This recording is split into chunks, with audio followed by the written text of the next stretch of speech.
હાલો friend, મહંતમ કિચનમાં તમારું સ્વાગત છે।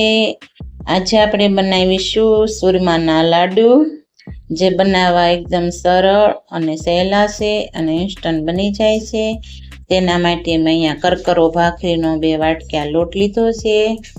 એમાં આપણે 2 પાવડા તેલ ઉમેરીશું અને લોટને મોણ આપી દઈશું। આવી રીતના હલાવતું જવાનું અને લોટને મિક્સ કરી તેલ સાથે મોણ દઈ દેવાનું।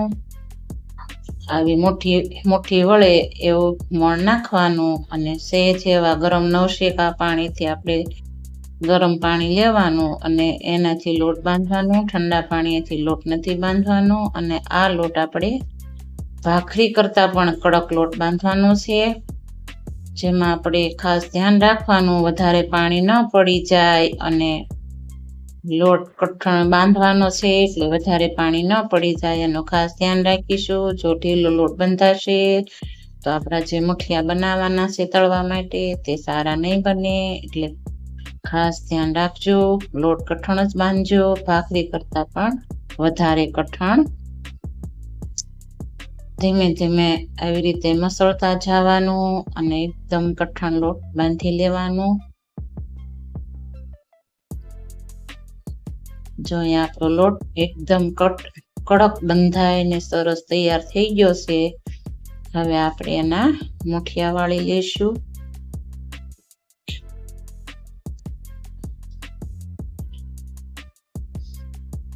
હવે થોડો આવી રીતના લોટ લઈ અને મુઠિયા બનાવી લઈશું।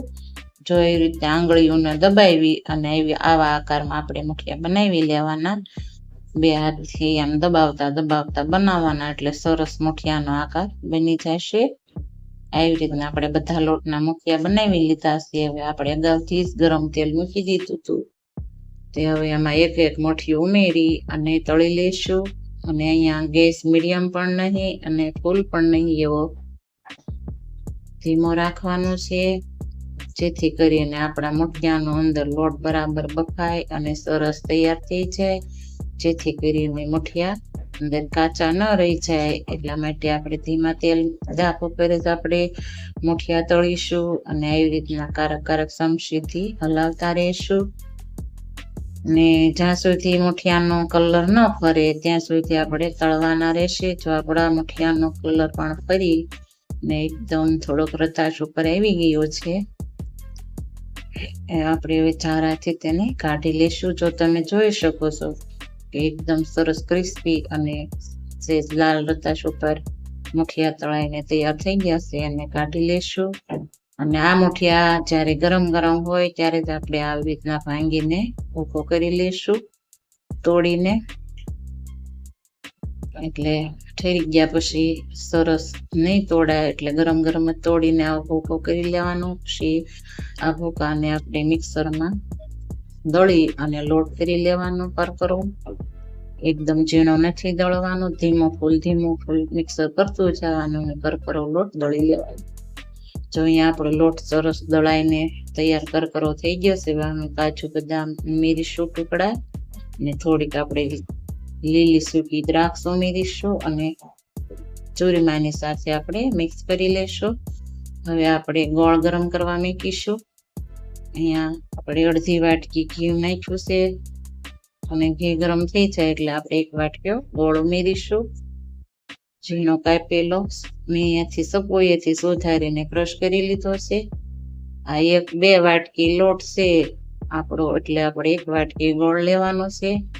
આવી રીતના હલાવવાનો અને ગોળ ઘીમાં પીગળી અને તૈયાર થઈ જાય એટલો જ આપણે કરવાનો છે। અહીંયા આપણે વધારે પડતો ગોળ નથી આવવા દેવાનો, વધારે પડતો જો ગોળ આવી જશે તો આપણા લાડવા પોચા નહીં બને, કડક બની જશે। એટલે આપણે ખાસ એ જ ધ્યાન રાખવાનું છે કે આપણો ગોળ પીગળે એટલી ઘડીએ જ આપણે ગેસ ઉપર થવા દેવાનો છે। જો તમે જોઈ શકો છો આપણો ગોળ પીગળીને સરસ તૈયાર થઈ ગયો છે। હવે આપણે ગેસ બંધ કરીને ઉતારી લઈશું અને જે આપણે ઓલું ચોરીમું તૈયાર કર્યું હતું તે ચોરીમાની અંદર ગોળ ઉમેરી દઈશું અને પછી ચોરીમું અને ગોળ 2 હલાવીને મિક્સ કરી લઈશું। આવી રીતના સરસ હલાવીને ગોળ મિક્સ કરી લેશું. અને પછી આપણે બે હાથની હથેળી વળી એવી રીતના મસળીને મિક્સ કરી લેશું, જેથી કરીને ગોળના કોઈ ગાંગડા કે ગાંઠા ન રહી જાય અને એકદમ સરસ આપણા લાડવાનું મિશ્રણ તૈયાર થાય એવી રીતના આપણે ચોળીને તૈયાર કરી લેશું. જો આપણું મિશ્રણ સરસ ચોળીને તૈયાર થઈ ગયું છે, હવે આપણે એના લાડવા બનાવી લઈશું.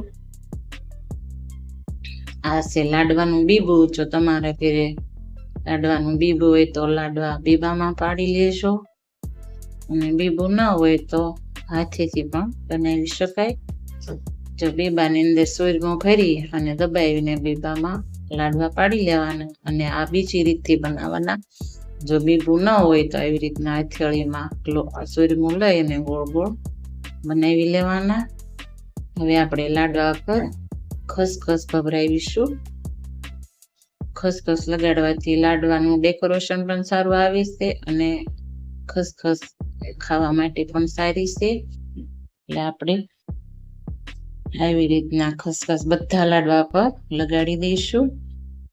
આ લાડવાને આપણે ગણેશ ચતુર્થી ઉપર પણ બનાવી શકીએ છીએ. ગણપતિને બહુ જ લાડવા પ્રિય છે, અને મહેમાન આવે તો પણ આપણે દાળ ભાત શાક રોટલી સાથે પણ લાડવા.